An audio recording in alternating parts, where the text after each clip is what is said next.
ACT-1. The Dare. The dare had seemed harmless at first, stupid, even. Just another night of boredom in the small town of Ashford, Maine, where nothing ever happened and everyone knew everyone else's business. Mara Holloway leaned against the rusted gate of Ashford Psychiatric Hospital, her dark eyes gleaming with mischief. At 19, she was the ringleader of their trio, bold, reckless, always chasing the next thrill. "Come on," she said, rattling the chain-link fence. "It's just an old building. What's the worst that could happen?" Beside her, Ethan Cross shifted his weight nervously. Tall and lanky, with wire-rimmed glasses perpetually sliding down his nose, Ethan was the skeptic of the group.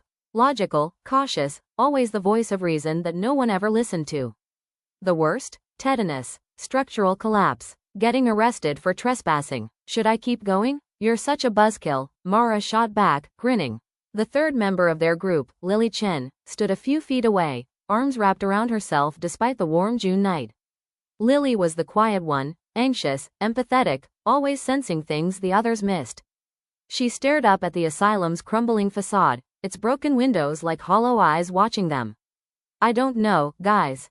This place feels wrong." "Everything feels wrong to you," Mara teased, but her tone was gentle. She knew Lily's nerves were genuine. "Look, we go in, we explore for an hour, we take some photos for Instagram, and we leave." "Easy," Ethan sighed. "Fine. But if we die, I'm haunting you first." Mara laughed and pulled bolt cutters from her backpack. The chain snapped with a metallic crack that echoed too loudly in the stillness. They slipped through the gate.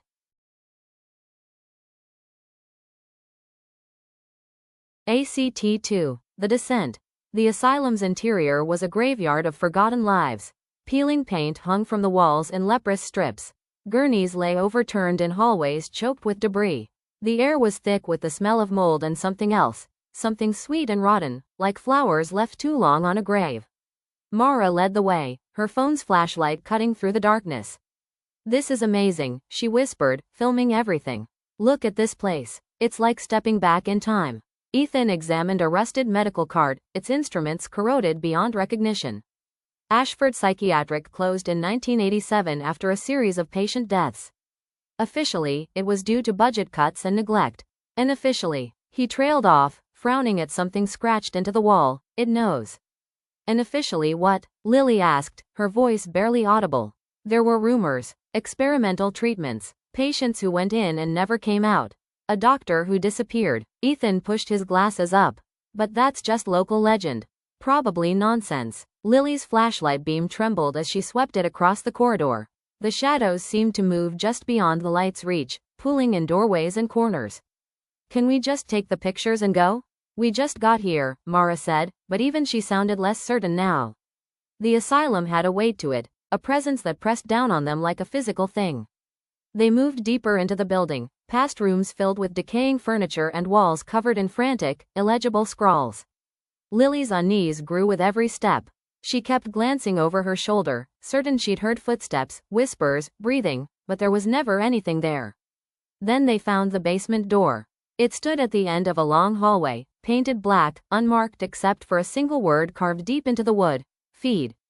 "Absolutely not," Ethan said immediately. But Mara was already reaching for the handle. "Come on. This is what we came for." "Mara, don't." The door swung open with a groan that sounded almost alive. Beyond it, stairs descended into absolute. ACT-3. The Trap. The basement was vast, far larger than the building's footprint should have allowed. The walls were lined with cells, their doors hanging open like screaming mouths. In the center of the room stood a circular pit, maybe 10 feet across, its edges crumbling. A faint, pulsing glow emanated from its depths, sickly green, like bioluminescent rot. "What the hell is that?"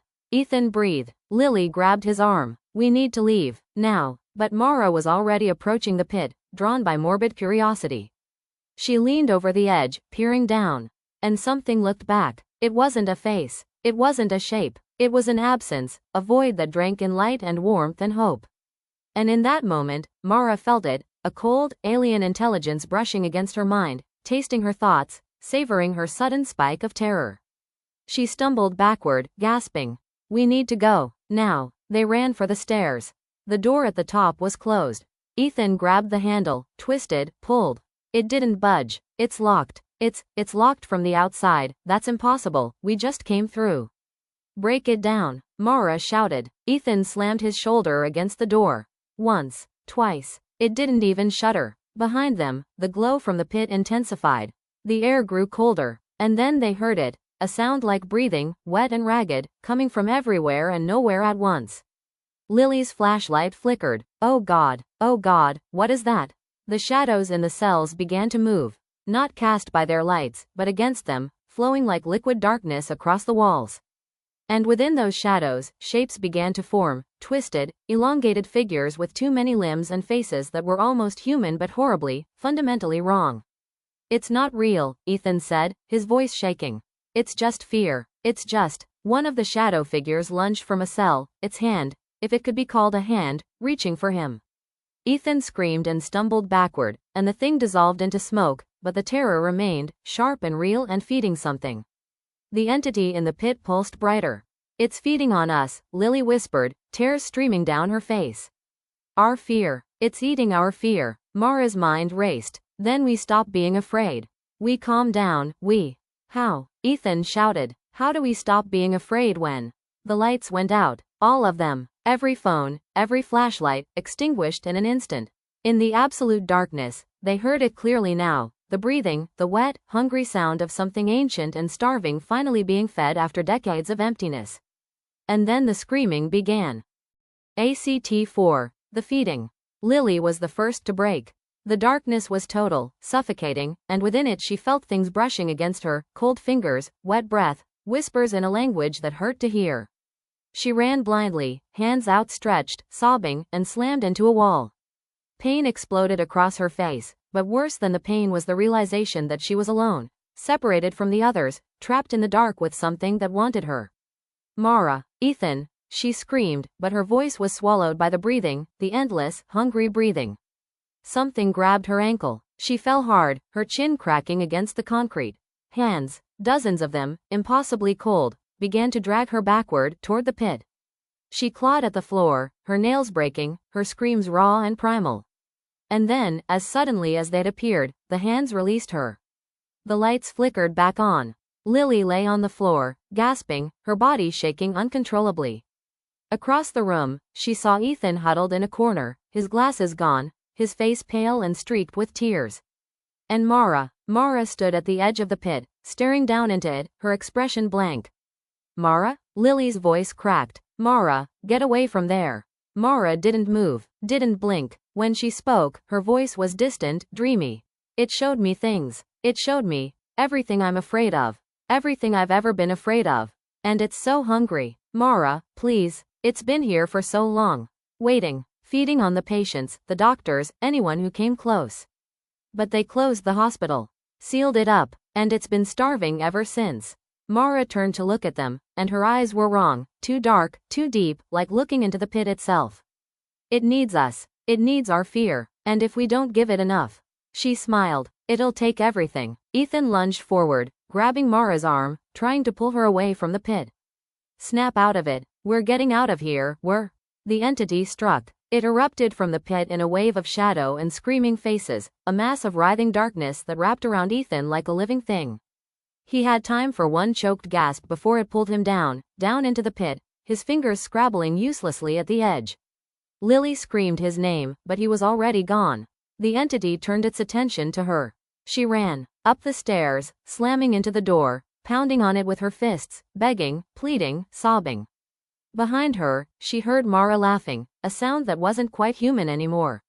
The door didn't open. The shadows rose around her like a tide. And Lily understood, in her final moments, that the entity didn't just feed on fear. It fed on hope. The hope that you might escape. The hope that someone might save you. The hope that this wasn't how your story ended.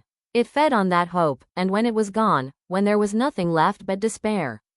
That's when it took you. Epilogue. 3 days later, the Ashford police found the bolt cutters by the gate. They searched the asylum but found nothing.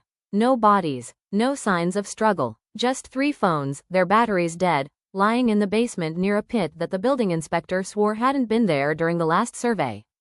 The case was filed as a runaway situation. 3 teenagers probably ran off to the city, probably fine. But sometimes, late at night, people walking past the old asylum swear they can hear it. Breathing, waiting, hungry. The end.